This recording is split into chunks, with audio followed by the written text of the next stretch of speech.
gusto sa inyo ng onions? Sure? Sige. Sure ka? Gusto mo ng onion? Sige. Sino na may gusto, ha?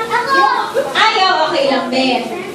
Sige, kunin yung teaspoon kung gusto ng onion. Teaspoon. Okay, santo ka. Konti lang. Sa gitna din. Opo. Ako. Sino ba gusto? Ayaw mo nun. Masasayang yan. Ay, ayaw mo. Siya gusto niya kasi. Ay, tira. Hindi lang makain. Sino ba gusto yung onion?